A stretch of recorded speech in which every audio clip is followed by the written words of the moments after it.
Melvera was a beautiful noblewoman with graceful manners and a smile as gentle as spring sunlight. Yet behind that kind appearance lay a secret that made everyone fear her. She ate monsters. While others saw these creatures as deadly horrors, Melvera saw them as ingredients waiting to be cooked. Her strange passion earned her the nickname the Voracious Villainess, a title whispered among nobles with both disgust and scorn. Isolated and misunderstood, Melvera had long accepted that no one would ever truly understand her unusual tastes. Until one fateful banquet when she met a man whose blood-stained sword and fearless gaze changed everything. On a peaceful morning, Melvera is sitting calmly on a park bench enjoying what looks like the perfect sandwich. She eats it so blissfully that an older man passing by can't help but stop and stare. The sight is oddly mesmerizing. Every bite she takes seems to fill her with pure satisfaction. Curious, the man strikes up a conversation, and Melvera, being as polite as she is peculiar, offers to share her food. He accepts, though maybe a little too eagerly, and takes a huge bite. Immediately, his eyes light up. The flavors are rich, complex, and balanced in a way he's never tasted before. It's so good that he blurts out that he could eat this forever. But then, casually, he asks what kind of meat it is. Melvera smiles and calmly replies, "Backhorn." And at that very moment, his face turns pale. Backhorns, those are deadly monsters, infamous for their lethal poison. Realizing what he's just eaten, the man suddenly doubles over and vomits. He can't comprehend how anyone, especially a noblewoman, could possibly eat something so dangerous. Unless she's that woman he's heard rumors about. Meanwhile, Melvera simply continues eating completely unbothered. To her, even the most ferocious beasts can be turned into a delicious meal if prepared correctly. She doesn't expect others to understand, but deep down, she believes that someday someone will. The very next day, Melvera attends a grand banquet hosted for the nobles. The hall is magnificent, filled with glittering chandeliers and tables overflowing with exquisite dishes. Melvera, as always, is enjoying herself, sampling everything she can, when a familiar woman approaches. It's Mrs. Talbot, her stepmother's attendant. With a stern expression, Mrs. Talbot reminds her of the real reason she's there. Melvera's cheerful smile instantly fades. The banquet isn't just about celebrating the harvest, it's also a social event for nobles to meet potential partners. As the daughter of a count, Melvera is expected to find a suitable fiancé. Her stepmother has threatened to send her to a convent if she fails this year. Even her father, trying to be lenient, said he'd accept anyone, even a mere knight, so long as they're decent. Reluctantly, Melvera decides to play along. But as she scans the hall, she notices the nobles whispering behind her back. Their glances are cold, their gossip merciless. That's when she realizes none of them want anything to do with her. Her reputation as the woman who eats monsters has already spread too far. Feeling disheartened, Melvera drifts away from the main crowd and heads toward the area where the knights are gathered. Maybe she thinks someone there won't recognize her.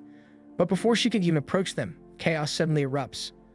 A monstrous roar echoes through the banquet. Guests scream as tables overturn and chandeliers shake. Out of nowhere, an enraged creature bursts into the area, a mad backhorn. In the midst of the confusion, Melvera spots an elderly couple who have fallen and can't get up. Without hesitation, she rushes toward them, urging them to escape. But before they can move, the backhorn looms over them, its eyes glowing with madness. Her instincts tell her to run. But seeing the couple's terrified faces, Melvera makes a split-second decision. She shouts, waving her arms, drawing the beast's attention toward herself instead. The monster charges straight at her. And just when it's about to strike, its head suddenly flies off. Standing before her is a man with a blood-stained sword, his expression calm yet terrifying. Whispers rise among the onlookers. He's the blood-mad Duke Roger. His reputation is as fearsome as the monsters he slays. Roger's unusual eyes lock with hers, and for a moment time seems to stop. Melvera stares, not in fear, but in quiet awe. Yet Roger mistakes her expression, assuming she's terrified of him. But instead of shrinking back, Melvera gracefully stands and introduces herself with proper noble etiquette. Roger pauses, surprised that she's still following social manners right after almost dying. He asks if she's hurt, but Melvera's attention is fixed elsewhere on him. There's blood splattered across Roger's face, and she looks genuinely concerned. She immediately tells him to wash it off. She explains, almost like a teacher, that mad backhorn blood carries magical toxins. It can cause fever or terrible stomach pain if it's absorbed through the skin. Then she adds, almost casually, that if the beast wasn't mad, its meat and blood could have been used to make sausages. Roger blinks, speechless. No one has ever spoken to him like this before. When Melvera insists that he clean himself at once, Roger doesn't get angry. He's intrigued. He notices how calmly she talks about monsters as if they're just ingredients. She quickly apologizes, worried she said too much, but Roger just hands her a vial of purified water and points out that she might have gotten blood on her too. When he sees her gown soaked in red, he takes her hand gently, saying she should change into clean clothes. Melvera protests that the stains can come out easily with water, but Roger seems far more worried about her than the dress. Then, without thinking, she mentions she butchered a monster last week and got covered in even more blood back then. Roger freezes, completely caught off guard. When he asks for her name again, Melvera introduces herself formally, and that's when he bursts into laughter. He's finally realized who she is, the infamous noblewoman who eats monsters, the voracious villainess. In this world, magical beasts and strange plants, collectively called monsters, are feared by all. Their blood and flesh contain toxins that can make a person violently ill. But Melvera is the exception. Instead of fearing them, she's fascinated by their culinary potential. And as she stares at the slain backhorn before her, she can't help but think it actually looks delicious. Her innocent remark leaves Roger momentarily speechless, and when she awkwardly smiles to hide her embarrassment, it unexpectedly flusters him.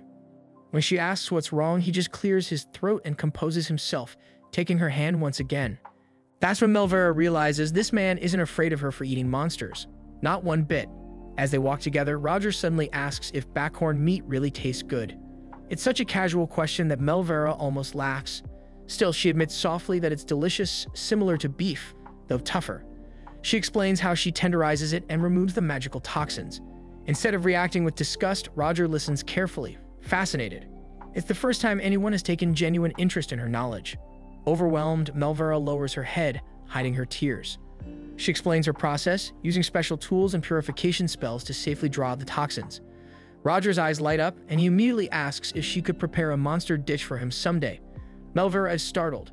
She warns that only people with strong constitutions can eat it, but Roger just grins, clearly excited.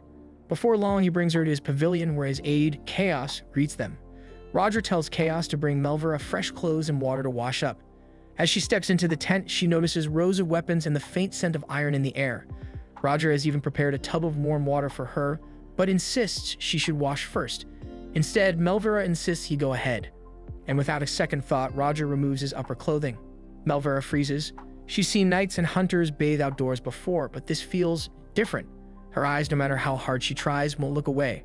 Roger glances over, asking if something's wrong. Flustered, Melvera admits honestly that his physique is good. Roger seems genuinely surprised by that. He doesn't even realize how imposing he looks.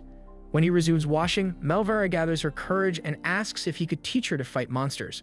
Roger doesn't say no, but after glancing at her slender arms, he suggests that maybe she should just leave the slaying to him. She looks slightly disappointed, and realizing his mistake, Roger quickly explains that he only means he's more used to fighting. Then he changes the subject, asking if there's a particular kind of monster she'd like to try eating. Immediately, Melvera's eyes sparkle. Roger's territory is filled with rare creatures not found anywhere else. What others see as dangerous, she sees as a culinary adventure. While talking, Roger notices a streak of dried blood on her cheek and gently wipes it away. In return, Melvera carefully helps wash his face, her fingers brushing through his hair. For a brief moment, the world feels still between them. Then, Chaos bursts in, horrified. He scolds Roger for standing half-naked in front of a count's daughter, calling it completely inappropriate. Later, Melvera changes into a stunning gown borrowed from the queen. Roger, meanwhile, casually holds the severed monster head like it's a trophy. Melvera, amazed by his strength, blurts out that she wishes she could slay beasts too. Chaos watches silently, thinking that perhaps his master has finally met his match. That evening, Roger escorts Melvera back to her carriage. She thanks him with a curtsy, and though they part ways, both clearly wish they could stay longer. Before she leaves, Roger promises to slay a royal noodle for her next time. Melvera's eyes light up, and she gently reminds him that it would taste even better if captured alive. That makes Roger grin. It's a challenge he's eager to accept. Before leaving, Melvera gave Roger a gift, jerky made from a creature called the scatspit. Without hesitation, Roger took a bite, much to Chaos' horror, since the food hadn't been tested for poison. But Roger didn't care. He loved it. In fact, he even made Chaos try some too. Soon, both men were happily munching away, and Melvera could hardly believe it. For once, someone truly enjoyed her cooking instead of judging her for it. When Roger told her that he was looking forward to tasting more of her monster dishes, her heart nearly burst. No one had ever said that to her before. She hid her face, pretending to wipe away tears, and said it was only because she hated saying goodbye. Roger smiled softly, pretending to believe her. As they parted ways, he promised that they would meet again soon. And for the first time, Melvera actually looked forward to the next banquet, not for the food, but for the man who made her feel loved and appreciated. Because maybe, just maybe, she had finally found someone who understood her.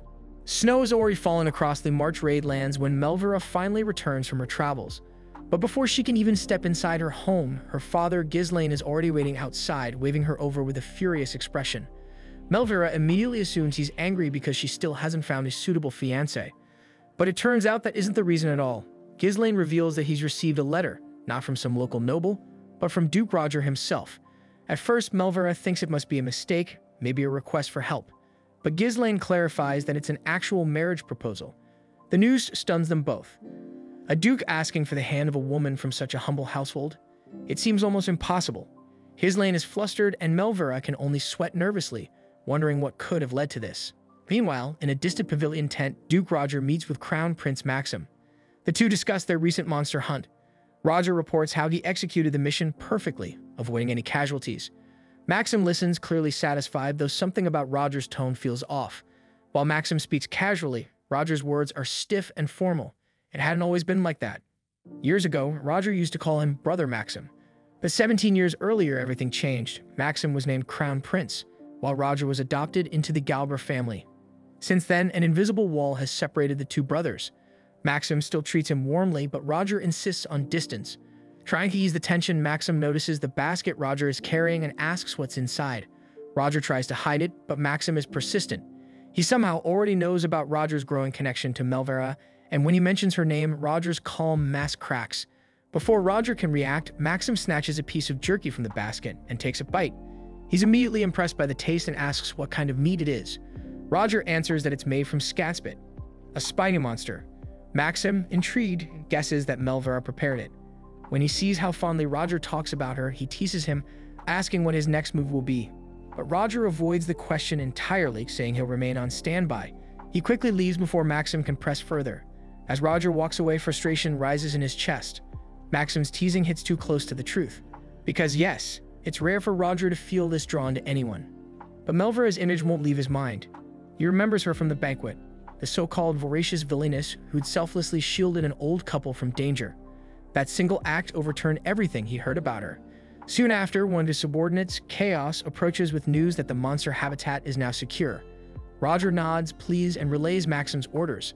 But Chaos seems more interested in teasing him, asking if Melvera will be at their next banquet. Roger immediately suspects that Chaos was the one who told Maxim about her, though Chaos denies it quickly. Once left alone again, Roger's thoughts drift back to her tears, her hesitation, and the quiet loneliness he'd sensed beneath her calm smile. That's when he silently vows he'll never let her wear that expression again. Back at home, Melvera still can't believe that letter is real.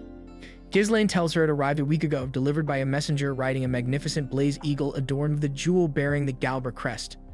Melvera regrets not seeing the bird herself, and even Ghislaine admits how beautiful it was. But he quickly steers the conversation back to the proposal, wanting to know what exactly happened between her and the Duke. Melvera tells him everything honestly, how she met Roger at the banquet, how they spoke briefly about monster meat, but Ghislaine still finds it hard to believe that a single meeting led to this. Reading the letter again, Melvera herself begins to doubt its sincerity. Maybe Roger has another motive. Ghislaine agrees and decides to draft a careful reply, perhaps one that politely declines. That night, after her bath, Melvera sits at her desk and picks up the letter again. Her father's words echo in her mind. It was only one meeting. She sighs, tracing the Duke's name with her finger, and wonders if they were both simply carried away by their shared fascination with monster creatures. But then a thought occurs to her. Maybe Roger has no one to share his strange interests with, just as she doesn't. The realization makes her chest tighten with a mix of sympathy and curiosity. Then suddenly, the letter glows faintly. New lines appear on the page. Roger writes that he'll personally visit her on the 18th of Sirius. Melvera blinks, startled, and rushes to her father. Together, they realize with horror that the 18th is tomorrow. That night, Melvera can't sleep. She paces her room, flustered and anxious, holding a framed photo of her late mother. Speaking softly to it, she tells her mother about the proposal and wonders if the Duke will appreciate all types of meat the way her mother once did. Her thoughts drift to childhood, to those cold days when she stood beside her mother on their barren lands, learning to cook, learning to study monsters, inheriting her mother's research and passion. She's still chasing that dream, to prove that even monster meat can nourish people if treated properly. The next morning, Melvera is startled awake by a knock on her door. Her stepmother, Celia, walks in, frowning at the mess. She scolds Melvera for being lazy, for not taking her duties as a noblewoman seriously, and for still having no fiancé. She even brings up Roger, warning that despite his rank, he's infamous for being a violent, bloodthirsty duke. Before Melvera can respond, a thunderous sound fills the air. The cries of dragons echo from above. Melvera rushes to the window, and what she sees takes her breath away. Dozens of dragons soar through the sky, and at their head rides Duke Roger himself, majestic and commanding. Cilly is horrified and tells Melvera to shut the window immediately, but Melvera refuses. Instead, she leans out and tells Roger to wait for her in the northern pastures for a proper discussion. Without hesitation, he nods and flies off. As soon as he's gone, Melvera's face turns bright red. She hides behind the curtain, heart racing uncontrollably. Cilly calls her name several times before finally announcing she's leaving, claiming she feels unwell. Melvera tries to convince her to stay for the meeting, but Celia refuses, saying Ghislaine's presence is enough. Before leaving, she throws one last insult, calling Roger's arrival on a dragon disgraceful.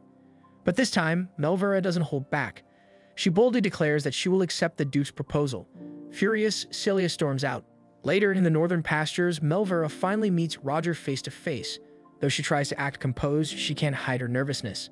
Soon, Chaos joins them, apologizing for the sudden visit and explaining that Roger could no longer wait for her answer.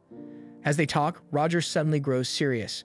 He steps closer, takes a strand of her hair, and examines it with genuine curiosity, wondering why it's so soft. Melvera, embarrassed, insists it's just messy from the wind. Roger chuckles quietly, then gestures to a large sack nearby. That, he says, is his gift to her. Melvera blinks in disbelief when he opens it. Inside lies a monster, just as he promised her before. Her eyes light up instantly. She can barely contain her excitement as she thanks him again and again. When he lifts the cover completely, she gasps. It's a golden moodle, a rare horned creature with radiant fur. Most moodles are white, prized for their pelts but rarely eaten. Yet this one glows like sunlight. Melvera immediately begins explaining everything she knows about it. Its diet, its habitat, how its meat becomes tender during winter, how valuable its fur is for clothing. Roger listens, clearly fascinated. Then, without saying a word, he gently takes her hand and places it over the creature's chest. She feels a heartbeat. It's still alive, merely asleep under magic. Her mind bursts with ideas, recipes, experiments, research plans, and her heart races with joy. She can barely stop smiling. This isn't just a gift. It's a sign that he truly understands her passion. Just then, Ghislaine arrives with his men. He greets the Duke formally, and the two begin discussing the proposal. As they talk, Melvera asks her father to allow Roger's dragons to rest and hunt in the nearby mountains. But Ghislaine misunderstands, thinking the moodle is meant to feed them. When he learns that it's actually for her, he's stunned. To his surprise, Roger already knows about Melvera's unusual hobby. Melvera adds that he's even eager to taste her cooking, and that she hopes to build a new research facility with his support. Ghislaine hesitates, unsure what to make of it, until Roger speaks firmly. He says he understands Melvera completely, both her habits and her reputation, and he accepts all of it. Hearing that, Ghislaine softens. He could tell the Duke's interest is genuine. Still, Roger reminds them that the moodle is alive and needs to be handled quickly. Ghislaine inspects the creature and admits it's both precious and dangerous. Since Roger wants to see how Melvera cooks it, Ghislaine gives his permission. He even orders her to guide Roger to her research facility. And so they set off together on Dragonback. For Melvera, it's her first flight, and the experience fills her with awe. Roger, noticing her amazement, jokes that she mustn't try to eat his dragons. As the research facility comes into view below, Melvera's voice trembles as she tells him to descend. The place is sacred to her. It once belonged to her late mother. And now, for the first time, she's bringing someone there. She feels nervous but determined. If Roger truly accepts her, her father will finally be at ease. At the facility, Roger immediately notices something unusual, a giant magic circle carved into the floor filled with ancient inscriptions. Melvera proudly explains that her mother originally designed it, but she's made her own improvements over the years. This, she says, is where they'll begin processing the monster they just captured. As Roger studies the carvings more closely, he realizes the circle was made to let Melvera absorb magical toxins from monsters. But even with all its complexity, it doesn't seem powerful enough to extract everything completely. So Melvera takes him deeper inside the facility to a sealed chamber where she keeps her other tools. There she retrieves a cloudy piece of quartz, an intricate crystal that can draw out both magical energy and blood. Roger is stunned by how finely crafted it is. Then, with calm determination, she turns to Roger and makes a bold request. She wants to see the decapitation technique he once used against monsters. Outside, the massive golden creature called the Mood has already been laid inside the ritual circle. Melvera prepares to begin her ceremony, but knows handling a monster of this size will be difficult. So she asks the knight for help. Roger raises his hand to signal his men, and they immediately move in to start deherring the beast. He explains that his knights aren't just trained to slay monsters, they're also skilled in harvesting pelts, horns, and claws for resources. In fact, shaving fur is one of their specialties. Within minutes, the golden mood is clean and ready. Melvera collects the thick golden fur and places her hand on it, her eyes gleaming with excitement, not only for the ritual, but also for the thought of all the delicious dishes she can create from this rare creature's meat. Meanwhile, Roger prepares to decapitate the monster. But before he can act, Melvera kneels beside the circle and recites a short prayer, her way of honoring the creature's life. Then, with a steady voice, she chants in the ancient magical tongue to activate the circle. Only then does Roger move. In one fluid motion, he draws his sword and slices through the monster's neck with breathtaking precision. Melvera can't help but be amazed by his flawless technique. After the beheading, she begins the extraction ritual. Holding the cloudy quartz, she recites another prayer. This time, the monster's blood slowly lifts into the air, swirling toward the crystal. As more and more of it flows inside, cracks suddenly appear on the quartz surface. It's never happened before. Panicked but unable to stop, Melvera struggles to maintain control. Roger quickly asks how he can help, and she orders him to fetch another quartz. Without hesitation, he rushes to grab one and replaces the damaged crystal. The moment he does, Melvera regains her composure and finishes the ritual. She recites the final chant, channeling every drop of her magic until the monster's essence is fully absorbed. But the process drains her strength, and she nearly collapses. Thankfully, Roger catches her just in time. When the ritual ends, the knights inspect the mood's body. They'd expect it to be dried out or ruined, but to their surprise, it looks fresh and perfect. Melvera explains that her method only extracts the blood and magical energy, not the moisture. Keeping that moisture inside ensures the meat stays tender and flavorful. Roger, still impressed, asks where she learned such advanced methods. Melvera smiles faintly and credits her late mother. She tells him about what happened 17 years ago during the Great Drought when her homeland suffered from famine and infertile soil. To save her people, her mother began researching ways to turn monsters into safe, edible meat. That research, Melvera says, saved countless lives. And after her mother's death, she vowed to continue her legacy. But she admits with a small laugh that lately she's also been doing it simply because she enjoys the taste of rare creatures. Curious, Roger then asks what she does with the magical energy she extracts. She casually answers, it's mostly used for fire, good enough to power cooking or lighting for 2 months straight. Roger can't help but burst into laughter. Her innocent use of something so powerful is almost absurd. He gently explains that this energy, if misused, could destroy entire nations. Melvera freezes, realizing she's never thought about it that way. Roger's tone softens. He assures her that while rumors may spread, his duty is to protect her from anyone who would misuse her work. His words deeply move her. But then, with a teasing grin, Roger brings up another rumor that she drinks monster blood. Surprised, Melvera blushes and quickly denies it.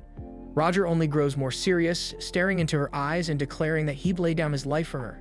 Embarrassed, she calls him out for joking, but he insists he means it. Flustered, she blurts out a few compliments in return, praising his eyes, his hair, even his cape. The air grows awkward between them, until chaos breaks the moment. Melvera clears her throat and quickly changes the topic, saying they should start preparing the meat. Outside, Roger's dragons are already restless, waiting for food. Just then, Melvera arrives with the official hunting permit they'll need to enter the mountains. Roger laughs, saying his dragons have been complaining about their boring meals lately. But before he can say more, his own stomach growls loudly. The scent of the royal mood's meat is just too tempting. So, Roger and Melvera decide to sneak in a little taste test before the others arrive. They slice off the rarest cuts and prepare a small grill. Roger even pulls out a bottle of special herbs he secretly took from the royal chef. Melvera takes a small taste of it and melts with delight at the rich flavor. Laughing, they remind themselves this is just a test, not them stealing food.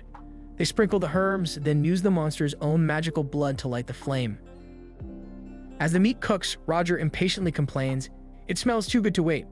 But before they can eat, Chaos, one of the knights, spots them and immediately accuses the pair of sneaking snacks together. Roger frantically denies it, but the situation looks obvious. Trying to change the subject, he gives Chaos the hunting permit and tells him to feed the dragons instead. Chaos laughs and points out that the dragons are starving while their commander is secretly grilling meat. Eventually, Roger gives him a skewer, but the rest of the knights suddenly show up too, demanding their share. Melvera can't help but smile and gives her approval. Soon the knights gather around, laughing and cooking together. When the first skewer is ready, Chaos insists on tasting it, first to test for poison. Roger argues, but Melvera finally lets Chaos have the first bite. The moment he chews, his eyes widen in pure joy. He praises the flavor over and over, saying it's tender, rich, and perfect for pairing with wine. Melvera beams with pride. Hearing that, Roger can't wait any longer. He asks if Chaos feels any strange effects, but magical toxins usually take time to show. Still, Roger declares that the test is good enough and tells everyone to dig in. Melvera laughs and assures them she's already prepared medicine in case anyone gets sick. And just like that, the group erupts into cheerful shouts as they feast. Everyone's amazed. The meat is unbelievably delicious, nothing like the tough, bitter monster meat they've eaten before. Roger compliments Melvera again, saying he never imagined monsters could taste this good. She humbly replies that it's all thanks to her mother's research. The knights beg her to teach them her methods and even talk about bringing back another beast to practice. But she reminds them that eating monsters is still considered taboo. Later, as everyone relaxes, Melvera quietly calls Roger into her laboratory. The moment he steps inside, he's stunned by the sheer number of books and neatly arranged materials. Even the monster spines are sorted by size and color. Her meticulousness only deepens his admiration. While she prepares tea, he learns that she often hunts monsters alone. He's shocked. Surely the Count or someone should be helping her. But Melvera explains that most people in her land disapprove of her work. Many still follow old animist beliefs and see eating monster meat as sacrilege. Despite that, she continues her mother's research, even when the very people who once benefited from it now pretend they never touched monster meat during the famine. Roger, curious, asks why she keeps going in a world that refuses to understand her. She recalls the tragedy from 17 years ago, the same event that led to Roger's adoption by the Galber family. To continue their conversation, he gently guides her to sit on the couch, telling her she doesn't have to look at him if it's too hard to speak. He just wants to listen. After all, he came out only for research, but to propose to her. He already knows that society looks down on her, but he doesn't care. He tells her she can continue her research freely under his protection. Melvera hesitates, thinking he's only interested in her work. But Roger interrupts, saying the only thing he truly wants is to understand how she feels about him. For a moment, she's speechless. That's when she realizes, when Roger said he wanted to understand her, he wasn't talking about her experiments, but her heart. Melvera completely panics when she realizes this. Scrambling for an answer, she blurts out that she doesn't find him scary at all. In fact, she thinks he's rather handsome.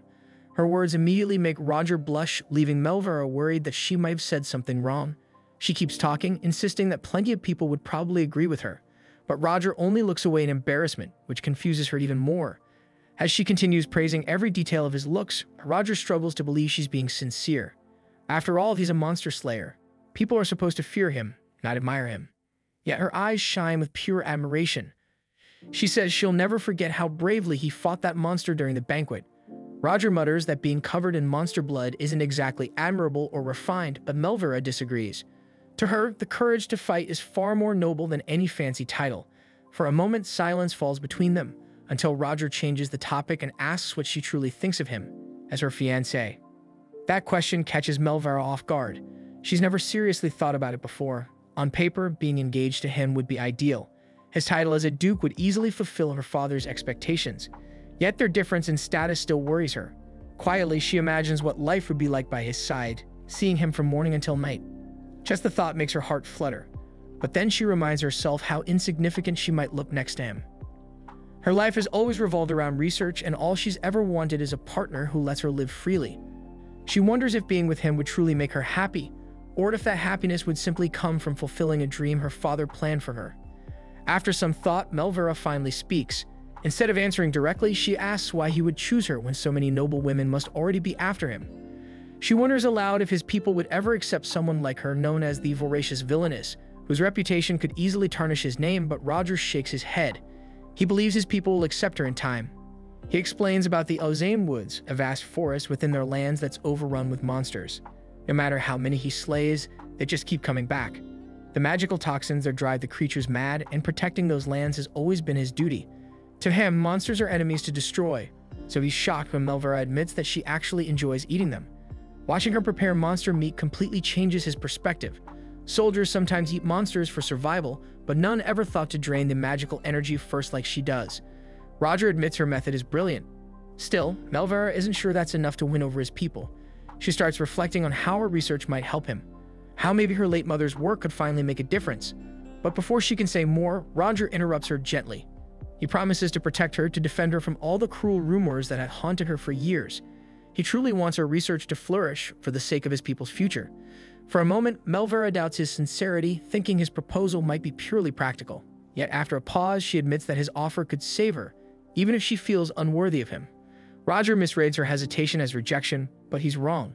Melvera actually accepts his proposal with a bright, determined smile. She explains that while other women enjoy parties or fashion, her joy lies in research. Since his duty is to hunt monsters, she promises to cook delicious meals from his hunts so nothing goes to waste. She eagerly lists the ways she can support him, and by the end, she says she's truly honored to marry him. Her words make Roger blush, but before they can savor the moment, Claude appears at the doorway, announcing that the mansion is ready to receive them, and that Count Ghislaine is waiting.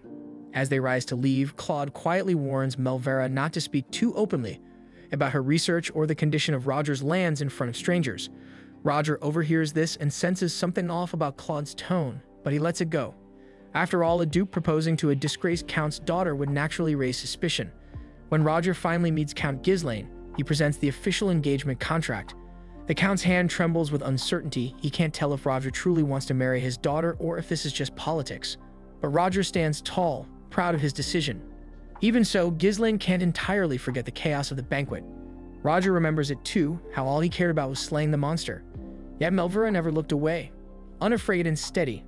That moment convinced him she was different. He believes Melvera accepted him for who he truly is. The proposal may have happened faster than expected, but family pressure left him no choice. After some hesitation, Count Ghislaine signs the contract. His only concern is Melvera's strange habit of eating monsters, but Roger reassures him. It doesn't bother him at all. Before they part, Ghislaine asks a final question. Why would a Galbra, from a long lineage that rarely marries, suddenly seek a fiancé? Roger answers sincerely, listing every reason he admires Melvera. His words make Ghislaine laugh, though he quickly grows serious again. He explains that animism, the belief that all things have spirits, is deeply rooted in their lands. If things hadn't changed, he admits, he would have sent Melvera to a convent for her own safety. As a father, all he wants is to keep her protected. Roger solemnly vows that she will be safe under his care, earning the Count's trust. 10 days later, Melvera busily prepares for her move to the Galbra lands. Her attendants help her pack her research tools while workers load the cargo. Under Roger's orders, everything related to her research will accompany her. The engagement has already been made official. As she finishes packing, Melvera recalls the contract signing with her father, a document imbued with faint magic. Roger had explained that the spell simply symbolized his vow, making their engagement unbreakable. Beneath all the formalities, what he truly wanted was to see her resolve. In that quiet moment, they shared a deep connection. But Count Ghislaine had one last secret, a truth Melvera doesn't know. After the signing, he privately confessed to Roger that he was the one who started the rumor about Melvera eating monsters. He did it to protect her, crafting that image so no one would exploit her research. Roger understood, but firmly asked him never to do it again. Back in the present, Melvera studies the glowing contract once more when her assistant Mullen reports that the cargo is ready. She gives him instructions, then sighs, realizing this is really happening. She wonders if other couples move in this quickly. But Roger had insisted winters are too long and he can't wait any longer. Melvera's eyes then wander to a photograph of her late mother Elise. She quietly wonders how Elise must have felt on her own wedding day. Just then, her servant rushes in to say her father is waiting. Melvera takes one last look around her room, knowing she may not return for a long time. When she knocks on the study door, she's surprised to find her stepmother, Celia, sitting in her father's chair. Celia says it's only proper that she sees Melvera off, though she can't resist making snide comments about dragons. Melvera coldly asks where her father is, and Celia gestures outside. Before letting her go, Celia sneers again, accusing her of seducing the Duke. Melvera keeps her composure and politely replies that her loyalty now belongs to the Galbra family. That calm answer only enrages Celia further. She begins comparing Melvera to her late mother, whom she admits she despised. Melvera is stunned. She never knew Celia even met her mother. But before she can ask more, Celia warns her. If she fails to marry the Duke, she'll be sent to a convent with no home to return to. Melvera leaves in silence. Deep down, she's used to Celia's bitterness, but hearing even a glimpse about her mother feels strangely comforting. Outside, her father greets her warmly. He notices her coat, the same one Elise wore on her wedding day. Smiling sadly, he reminisces about Elise's first snowfall, how excited she was, and how she caught a cold the next day. The memory brings tears to his eyes, but suddenly, a deep roar echoes from above. They look up and see a dragon descending from the clouds. It's Roger. Melvera rushes to meet him as he lands. He takes her hand, kisses it, and greets her as his betrothed, making her face turn crimson. Count Ghislaine chuckles while Roger smirks playfully, clearly enjoying her flustered reaction. After confirming that all her belongings are ready, Roger glances at a pile of discarded boxes nearby and casually offers to burn them. Then he declares it's time to take his fiancée home. Count Ghislaine watches as Roger helps Melvera climb onto the dragon's back. He hopes to see her again by spring, but Roger says he intends to keep her in his lands until the wedding. Even when Ghislaine offers to handle the preparations himself, Roger promises to provide everything. As the dragon takes off, Ghislaine watches them soar into the sky. Though uneasy, he knows his daughter is in good hands. Down below, Roger glances once more at the pile of rubbish, and with a flick of his hand, he sets it ablaze. The fire bursts into bright flames, drawing gasps from the servants. Claude protests that it's unnecessary, but Roger only smiles, saying he's free to join the Galbraith family if he wishes. Claude refuses, grumbling as the flames rise like fireworks. That marks the end of today's anime recap. If you enjoyed the video and want more of it, please support the channel by leaving a like and subscribe. Let's help us reach a current goal of 10K subscribers.